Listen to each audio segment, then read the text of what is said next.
Nama Ahmad Fatanah mendadak mencuat setelah pria asal Sulawesi Selatan itu dijerat kasus suap impor daging di Kementerian Pertanian. Namanya kian santer diberitakan setelah KPK memeriksa sejumlah perempuan cantik yang diduga tersangkut dengan Fatanah, serta menerima sejumlah uang dan barang mewah dari Fatanah.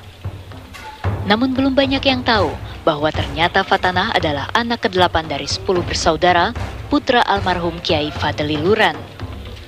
Sang ayah adalah seorang ulama karismatik di Sulawesi Selatan, sekaligus pendiri Pondok Pesantren Ikatan Masjid Musala Indonesia atau IMIM. Dan inilah rumah orang tua Ahmad Fatanah di persimpangan Jalan Lanto Daeng Pasewang dan Rusa Makassar, Sulawesi Selatan. 15 tahun lalu, Fatanah meninggalkan Makassar dan menetap di Jakarta. Namun pihak keluarga mengaku tidak tahu menau mengenai usaha Ahmad Fatanah di Jakarta.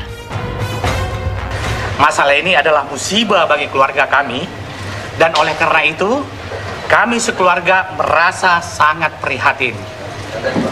Meskipun demikian, kami juga menyadari bahwa segala sesuatu yang menyangkut sikap dan perbuatan serta pekerjaan yang dilakukan oleh adik kami Ahmad Fatanah sebagai orang yang telah dewasa adalah merupakan urusan dan tanggung jawab pribadi adik kami.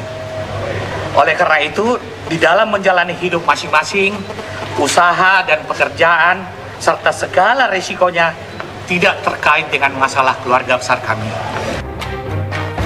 Keluarga juga menegaskan Fatanah tidak terlibat sebagai pengurus di Yayasan IMIM. Keluarga berharap proses hukum terhadap Fatanah berjalan adil. Tim TV One mengabarkan. Kita lanjutkan lagi dengan Vita Lesesha. Mbak Vita, setelah mengenal dekat dengan baik ya sosok dari Ahmad Fatanah, ini sebenarnya ada tidak perasaan ini hubungannya kan kemana nih? Hubungan pertemanan atau lebih dari teman?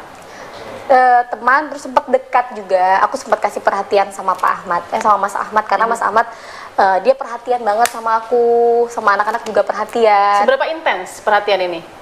Perhatian ya, anak-anak apa kabar, dia selalu lebih setiap hari telepon begitu ya. Cuma dengan kebaikannya dia, lama-lama aku simpati gitu loh. Simpati, ya udahlah jalanin aja gitu kan. Jadi pada awalnya suka sebagai teman gitu ya? Sebagai teman. Setelah aku jalanin, tapi ya nyaman gitu. Aku ngerasa nyaman, dia sebagai kakak aku gitu. Sosok sebagai kakak. Tapi tidak lebih. Kalau Vita sendiri melihat ada kemungkinan tidak menuju ke arah lebih, misalkan bukan hanya seorang. Enggak, cuma untuk deket aja sih. Deket aja. Dia juga pernah mengajak aku nikah. Sudah pernah mengajak nikah? Seperti apa ngajaknya?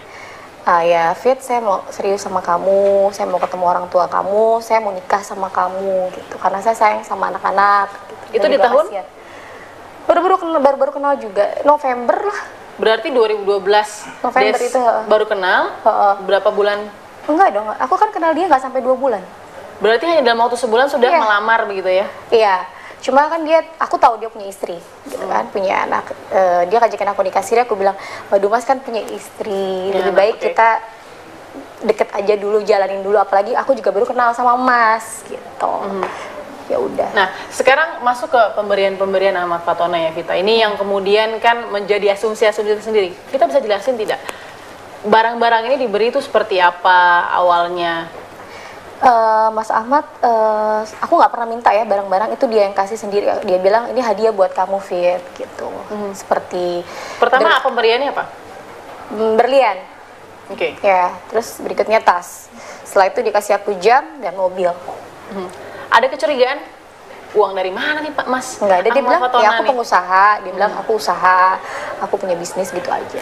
Gitu. Nah, selama bertemu dengan Ahmad Fatanah, berarti kalau di total berapa kali pertemuan sama Ahmad Fatanah? 6 kali. Ada 5 sampai 6 kali? Selalu sendirian atau misalkan ada teman-teman yang Mas Ahmad bareng? Mas Ahmad selalu rame-rame dengan manajer aku dan teman-teman aku. Kalau dari Vita, kalau dari Mas Ahmad sendirian atau ada teman-teman? Sendiri. Tidak pernah dia sama teman-temannya. Selalu sendiri? Selalu sendiri. Gitu. Nah, ini kita juga ingin tahu ya kemudian kan, setelah kemudian Vita dipanggil gitu dan mengembalikan, apa yang ada di benak Vita saat mengembalikan, dan apa mungkin kekecewaan juga terhadap Mas Ahmad. Tapi nanti Mbak Vita, kita harus saja dulu, sesaat lagi tetap di Apa Kabar Indonesia.